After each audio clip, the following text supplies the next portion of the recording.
ஹல்லேலூயா.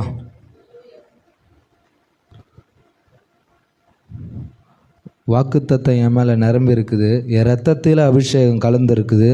நாடி நரம்பெல்லாம் கிருபைகள் மறைந்து இருக்குது. என் தலைமுறையாக தரிசனம் சுமந்து இருக்குது. அந்த பாடல்களை பாடி நம்மெல்லாம் கைகளை தட்டி பாடுவோம். வாக்குத்தத்தம் என் மேலே நிரம்பி இருக்குது. என் ரத்தத்தில் அபிஷேகம் கலந்திருக்குது. நாடி நரம்பெல்லாம் கிருபைகள் மறைந்திருக்குது. என் தலைமுறைய தரிசனம் சுமந்திருக்குது. வாக்குத்தத்தம் என் மேலே நிரம்பிருக்குது. இரத்தத்தில அபிஷேகம் கலந்திருக்குது. நாடி நரம்பெல்லாம் கிருபைகள் நிறைந்திருக்குது. என் தலைமுறைய தரிசனம் சுமந்திருக்குது. ராஜாதி ராஜாவின் பிள்ளை, இனி யாருக்கும் அடிமை இல்லை. ராஜாதி ராஜாவின் பிள்ளை, இனி எதற்கும் பயமே இல்லை.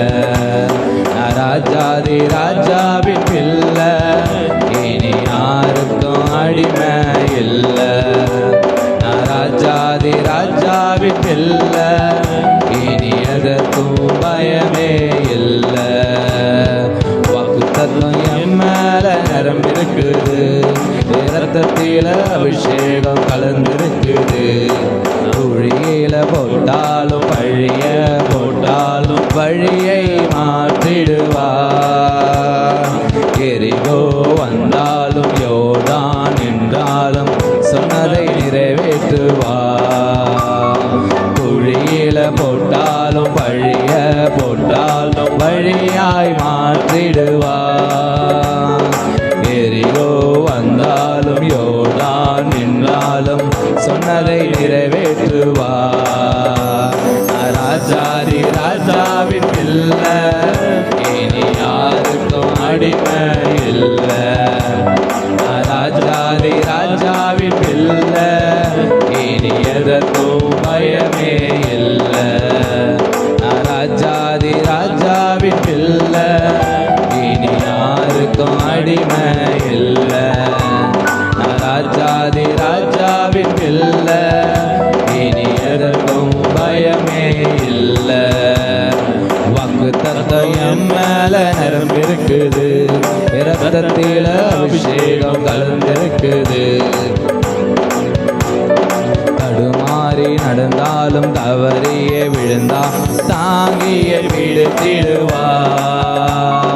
கிருபைகள் விலகாது, அபிஷேகம் குறையாது, குறித்ததை நிறைவேற்றுவார். தடுமாறி நடந்தாலும் தவறியே விழுந்தாலும் தாங்கிய பிடித்திடுவார். கிருபைகள் விலகாது, அபிஷேகம் குறையாது, குறித்ததை நிறைவேற்றுவார். ராஜாதி ராஜாவின் பிள்ளை, இனி யாருக்கும் அடிமை இல்லை. ராஜாதி ராஜாவின் பிள்ளை, இனி எதற்கும் பயமே இல்லை. ராஜாதி ராஜாவின் பிள்ளை, இனி யாருக்கும் அடிமை இல்லை.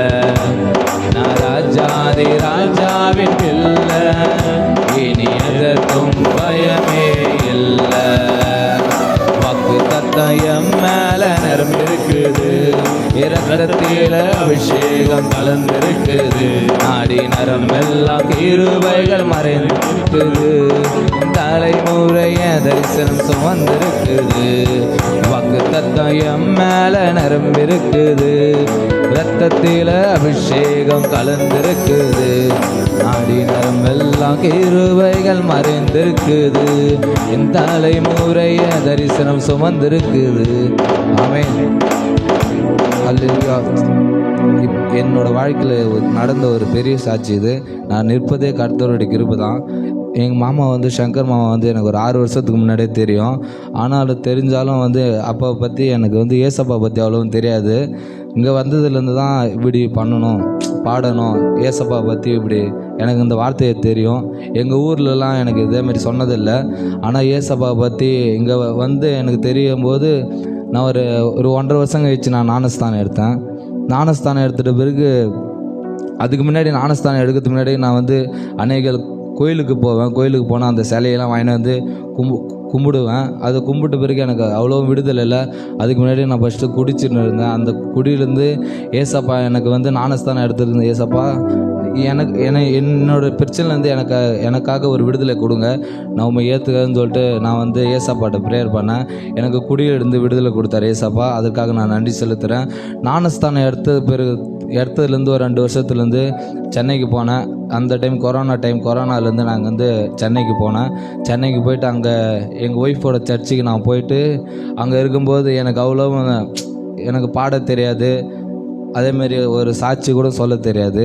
கர்த்தர் வந்து ஒரு ஞானஸ்தானம் எடுத்து ஒரு 1.5 வருஷம் கழித்து என்னை தனியாக பாட வைத்தார். அதுக்காக நான் நன்றி செலுத்துகிறேன். அது மாத்திரம் இல்லாமல் வந்து எங்கள் பெயிண்ட் மேஸ்திரி வந்து அவர் இப்போ ஒரு அதிக பாடல் பாடி அவர் வந்து வெளியிடுவார். நான் அவர்கிட்ட ஒரு டைமு கேட்டேன், ஆனால் நானும் ஒரு பாட்டு பாட வரேண்ணா, எனக்கு ஆசையாக இருக்குதுன்னு சொல்லிட்டு நான் கேட்டேன். அன்றைக்கி டைம் கேட்டிருக்கேன். நீலாம் உன் பாட்டுலாம் யாரும் கேட்க மாட்டாங்க, உன்னோட வாய்ஸ்லாம் யாரும் கேட்க மாட்டாங்க, நீ வந்து அதுக்கு தகுதி இல்லைன்னு சொன்னார். ஆனால் ஏசப்பாட்ட வந்து நான் கேட்டேன், ஏசப்பா அவரே அந்த இடத்துலேருந்து தான் வந்தார், நானும் அந்த இடத்துல தான் இருக்கிறேன். எனக்கு வந்து உண்மை பற்றி பாடணும்னு ஆசையாக இருக்குது ஏசப்பா, என்னை வந்து அநேக இடத்துல என்னை எடுத்து பயன்படுத்துங்கன்னு சொல்லிட்டு அந்த டைம்லேருந்து சும்மா எனக்கு தெரிஞ்ச வரிகளை நானாக பாடுவேன். அதுக்கு அடுத்தது எங்கள் சபையில் நான் பாட ஆரம்பித்தேன். அது இல்லாமல் எங்கள் மாமா வந்து அந்த டைமில் வந்து எனக்கு ஒவ்வொரு வார்த்தைகளை வந்து நான் கேட்கும்போது அவர்கிட்ட கேட்பேன், இப்படி பண்ணமா அப்படி பண்ணமான்னு கேட்பேன். அவர் வந்து எனக்கு சொல்லிக் கொடுக்குற சாணத்தில் இருந்தார். அதற்காக நான் நன்றி செலுத்துகிறேன். அது மாத்திரம் இல்லாமல் இப்போ கூட இந்த இடத்துல வந்து என்னை ஆராதிக்க வைத்திருக்கிறார். அவருக்கு கோடி நன்றிகள். அது இல்லாமல் வந்து நான் இப்போ போன வாரம் மீட்டிங்கு வரலான்னு சொல்லிட்டு இருந்தேன். எனக்கு வந்து என்னோடய வேலையில் வந்து அநேக போராட்டங்கள். அந்த வேலையில் வந்து நாளான்னைக்கு வந்து இங்கே வரணுன்னா அதுக்கு முன்னாடி வேலை செய்கிறதுக்கு ஆளே இல்லை. ஏசப்பா எப்படி அந்த இடத்துல நான் போய் இப்போ உண்மை ஆராதிக்க போகிறேன், உன் மீட்டிங்க்கு எப்படி ஏசப்பா நான் போய் கலந்து கொள்ள போகிறேன் எனக்கு தெரியல ஏசப்பா, நீங்கள் எனக்கு முன்பதாக இப்போ எல்லாம் கோணலானவெல்லாம் சபைப்படுத்துங்க ஏசப்பான்னு சொல்லிட்டு நான் ப்ரேயர் பண்ணேன். ஞாயிற்றுக்கிழமை மோஸ்ட்டாக பெயிண்டருங்க வந்து யாருமே வேலைக்கு வரமாட்டாங்க. என் தேவனை வந்து நான் சர்ச்சுக்கு போயிட்டு நான் போய் ஒரு ஆளை தான் போய் செய்யலான்னு பார்த்தேன். ஆனால் எனக்கு முன்பதாக போய் ஏசப்பா அவங்கள்ட்ட பேசி 4 பேர் வந்து வேலையை செய்து முடிக்க வைத்தார். அதுக்காக நன்றி செலுத்துகிறேன். இதேமாரி இன்னும் அநேக இடத்துல என்னை எடுத்து ஏசப்பா பயன்படுத்தணும். அதுக்காக நன்றி செலுத்துகிறேன். கோடான கோடி நன்றிகள்.